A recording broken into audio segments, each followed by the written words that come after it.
Welcome back, everyone. If there is one thing that truly elevates the sport of tennis from a simple athletic contest to a mesmerizing theatrical spectacle, it is the raw, unbridled energy of the crowd. Tennis is traditionally known as a quiet game during the points, a sport of polite applause, hushed tones, and genteel appreciation. But every so often, a player comes along who completely shatters that conventional mold, a player who brings a visceral, stadium-shaking electricity to the court, transforming a standard tennis match into an atmosphere that feels far more like a heavyweight championship fight or a deafening, pivotal football match. Right now, on the Women's Tennis Association Tour, that player is the undisputed pride of the Philippines, the surging global sensation, Alexandra Eala. And today, we are diving incredibly deep into what is undeniably shaping up to be the most explosive, highly anticipated, and culturally significant matchup of the 2026 Cincinnati Open. It is a round of 32, and Alex Eala is set to cross swords with the formidable American powerhouse, the current world number 10, and the ninth seed of this prestigious tournament, Amanda Anisimova. But what has truly sent shockwaves through the tennis world and social media leading up to this monumental clash isn't just the fascinating tactical intrigue of the matchup itself on the hard court of Ohio. Rather, it is a chillingly calm, incredibly honest, and boldly confident warning that Amanda Anisimova has issued directly to Eala, and perhaps more importantly, to Eala's massive, deafening, and intensely loyal legion of fans. Anisimova knows exactly what is coming. She is a veteran of the big stage, and she is fully aware that when she steps out onto that court, the stadium is going to be packed to the absolute rafters. She knows, without a shadow of a doubt, that the vast majority of that crowd will be heavily, passionately, and unapologetically rooting against her, pouring their hearts out for the Filipino star. Following her dominant, straightforward opening round victory over Turkey's Zeynep Samez, where she breezed through a commanding 6-2, 6-3 scoreline, Anisimova was asked about the impending collision with Eala. Her response was a masterclass in psychological framing. She acknowledged Eala's spectacular season, offering the utmost respect. But then she addressed the elephant in the room, the crowd. Anisimova said, and I quote, "She has a great fan base, and it looks like an incredible atmosphere every time she steps out to play a match. I'm really looking forward to it. I love a packed stadium, and I love a good atmosphere. I'm sure it will be a great match, even though they will probably be rooting more for her end. But I don't mind it, and I'll try to thrive off of the energy." Those words are not just standard press conference pleasantries. They represent a distinct battle cry.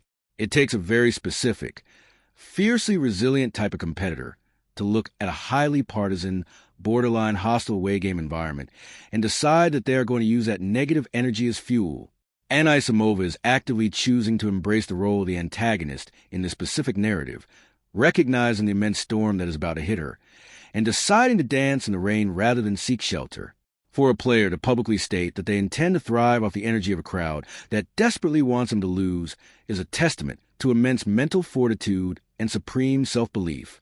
It sets the stage for an absolute blockbuster. We are looking at a classic confrontation between the immovable object and the unstoppable force, amplified by thousands of screaming voices in the stands.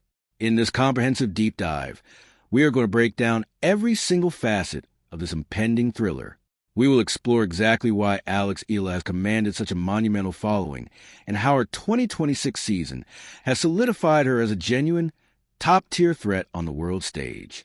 We will analyze Amanda Anisimova's devastating baseline game, her journey back to the upper echelons of the sport, and the tactical nuances that will dictate the outcome of this match.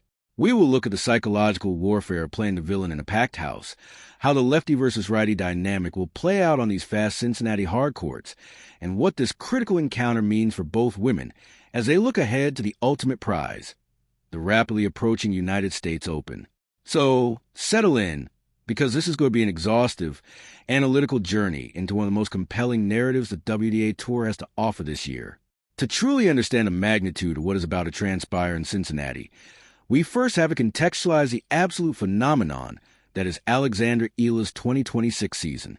If you've been following tennis at all this year, you know that Eala has transcended the status of a rising prospect and has firmly entrenched herself as an established, top-flight contender capable of beating anyone on any given day. Her resume this year reads like a seasoned veteran at the absolute peak of her powers, not just a young star finding her footing. Just a few weeks ago, she sent shockwaves through the North American hardcourt swing by capturing the championship at the Mubadala D.C. Open. Winning a title of that prestige in Washington, D.C. is a grueling test of endurance and skill, and she passed it with flying colors, proving her undeniable affinity for the North American cement. But her success has not been limited to just one surface. Eala has been incredibly versatile. During the grass court swing, she secured the title at the Birmingham Classic and made a stunning run to the semifinals of the Berlin Tennis Open. She followed that up with a brilliant, headline-grabbing charge to the round of 16 at Wimbledon, capturing the hearts of the British public. And just last week at the National Bank Open in Toronto, we witnessed the sheer scale of her star power. The stands in Canada were packed, sold out night after night, entirely driven by the immense, passionate Filipino diaspora and newly converted tennis fans who were mesmerized by her play.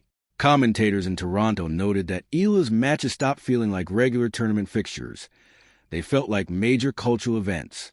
Thousands of people were showing up specifically for her, creating a deafening Davis Cup-like atmosphere that is incredibly rare on the standard tour circuit. This is the aura that Eala brings with her to Cincinnati. She is not just bringing her exceptional lefty forehand and her brilliant court coverage. She is bringing an army of supporters. In her opening round here in Ohio, she looked razor-sharp, completely dominating Elena Gabriela Ruse, taking the first set 6-1 and leading 3-0 in the second before the Romanian unfortunately had to retire due to injury. Eala barely broke a sweat, preserving her physical energy, which is a massive advantage given the grueling nature of these back-to-back Masters events. Eala's game is built on relentless, heavy topspin, incredible footwork, and a deeply analytical tennis IQ. As a left-hander, her natural cross-court forehand naturally targets the backhand of her right-handed opponents, dragging them out wide and opening up the court. Her serve has gained noticeable velocity and precision over the last 12 months, turning from a mere point starter into a legitimate weapon. She is a defensive maestro who has learned how to flip the switch and inject sudden, devastating pace into rallies. Standing across the net from this global phenomenon is Amanda Anisimova, a player who presents a completely different, yet equally terrifying set of problems. Currently ranked world number 10 and seeded 9th in this tournament, the 24-year-old American is a 4-time WTA Tour titleist. Anisimova possesses a pedigree that demands absolute respect. When she is striking the ball well, there are very few women in the world who can live with her pace. Anisimova is the quintessential modern power baseliner, but with a level of effortless timing that borders on extraordinary. Unlike Eala, who utilizes heavy spin and shape to construct points, Anisimova takes the ball incredibly early, hitting flat, piercing ground strokes that skid to the fast hard courts, robbing her opponents of time. Her backhand, in particular, is one of the most devastating two-handers in the game, a laser beam that she can redirect down the line with zero warning. Anisimova's path to this round of 32 clash was a clinical display of this very power. She dismantled Zeynep Samez with a routine 6-2, 6-3 victory, serving incredibly well and striking the ball with terrifying authority. But beyond her physical weapons, what makes Anisimova so dangerous in this specific matchup is her mental evolution. Anisimova has been on the tour for years. She has experienced the dizzying highs of Grand Slam semifinals and the crushing pressure of expectations. She has taken time away to protect her mental health, and she has returned stronger, more balanced, and more fiercely competitive than ever before. This is a player who knows exactly who she is. When we analyze the tactical battlefield for this match, it presents a fascinating contrast of styles. The core dynamic will be the battle between Eala's heavy, spinning lefty forehand and Anisimova's flat, lethal two-handed backhand. Normally, a lefty forehand cross-court is a nightmare for a right-handed player, forcing them to hit high, defensive backhands. But Anisimova's backhand is her best shot. She loves pace, and she has a unique ability to absorb heavy spin, step inside the baseline, and flatten the ball out down the line. If Eala leaves her forehand even slightly short, Anisimova will step in and punish it mercilessly. Eala must ensure her shots have immense depth and kick to keep Anisimova pinned back. Eala will likely try to use her superior movement to extend the rallies, utilizing slices and varied trajectories to break Anisimova's rhythm. Anisimova thrives on rhythm and pace. If Eala gives her the same medium-pace ball twice in a row, the American will end the point. Eala's job is to make the match messy, to make it physical, and to force Anisimova to hit one extra ball from an uncomfortable position. Anisimova's job is to play first-strike tennis, to serve big, and to dictate the terms of engagement from the center of the baseline. However, as we established at the beginning, this match will not be played in a vacuum. It will be played in a cauldron of noise. The psychological element of this contest cannot be overstated. Playing against Alex Eala in 2026 means playing against thousands of incredibly vocal, passionate fans. For many players, walking into a stadium where 90% of the crowd wants you to double fault can be a paralyzing experience. The pressure mounts. The court feels smaller, and every unforced error is met with roaring cheers from the opposition. It can break a player's focus and make them feel entirely isolated. But Amanda Anisimova's warning, her explicit statement that she loves a packed stadium and wants to thrive off that energy, changes the complexion of this entirely. In sports psychology, there's a well-documented phenomenon where elite athletes actively seek out hostile environments because it provides a singular, unifying focus. When an entire stadium is against you, there is no pressure performed for crowd. The only goal is to silence them. It can strip away the complicated layers of expectation and reduce the game to a pure, primal instinct of survival and dominance. Anisimova is trying to channel her inner villain. She wants the boos. She wants a cheering on her missed first serves because she intends to use that frustration to hit the ball even harder. If Anisimova comes out and hits 3 clean winners in the first game to break Eala's serve, the silence in that stadium will be deafening.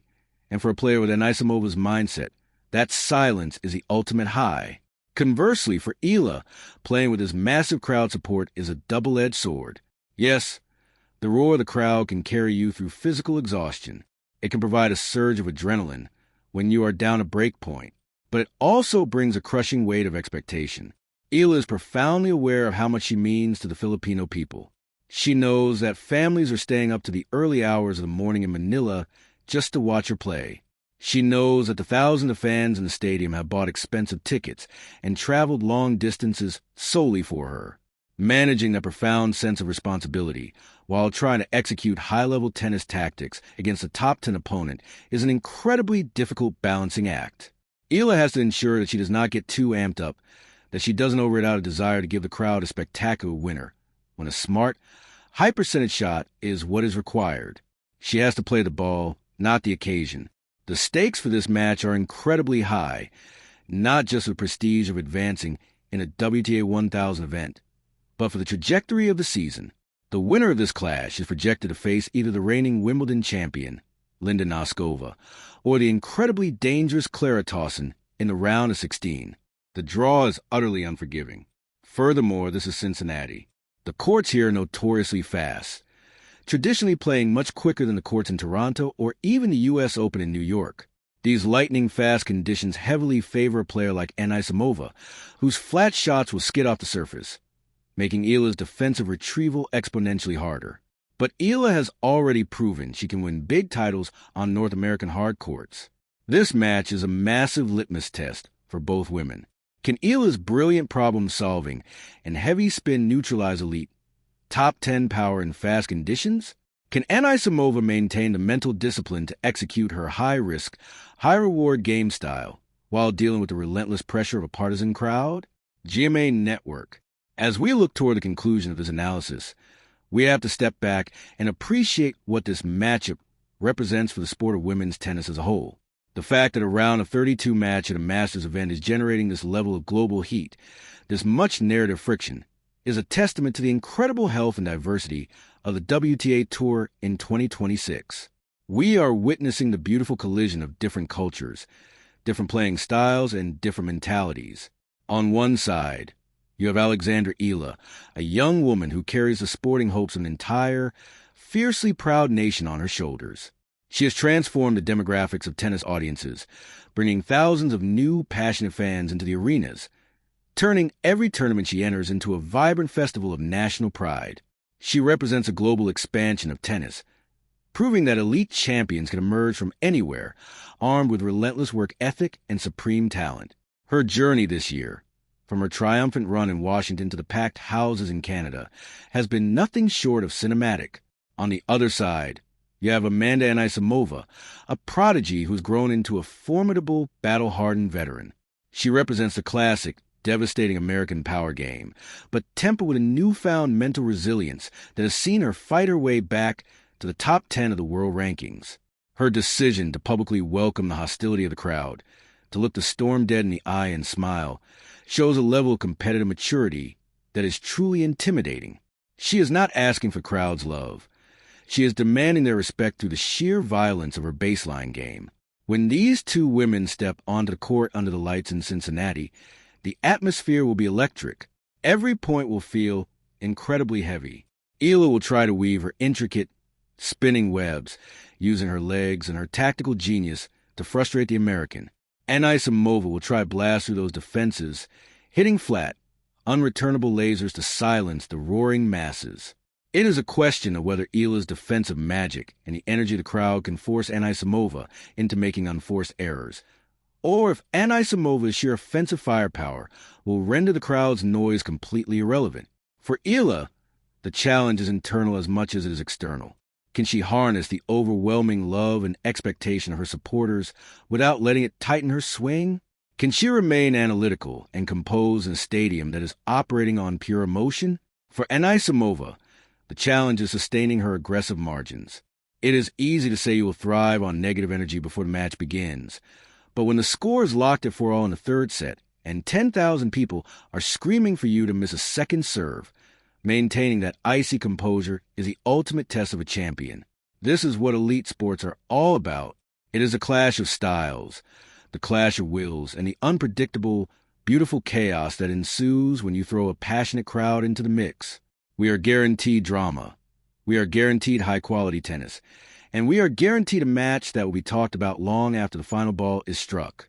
Thank you so much for joining me for this extensive deep dive into the Anisimova versus Eala showdown. The narratives, the tactics, and the psychological warfare at play here are exactly why we love this game. I want to hear your thoughts on this incredible matchup. Do you think Amanda Anisimova's raw power and willingness to play the villain will be enough to silence the crowd and secure the victory? Or do you believe that Alex Eala's versatile lefty game, combined with the deafening support of her fans, will push her through to the round of 16? Drop your predictions, your tactical analyses, and your thoughts in the comments section below. Make sure to subscribe for more in-depth tennis breakdowns and tournament coverage as we head toward the climax of the hard court season. Until next time, enjoy the match, and I will see you all in the next analysis.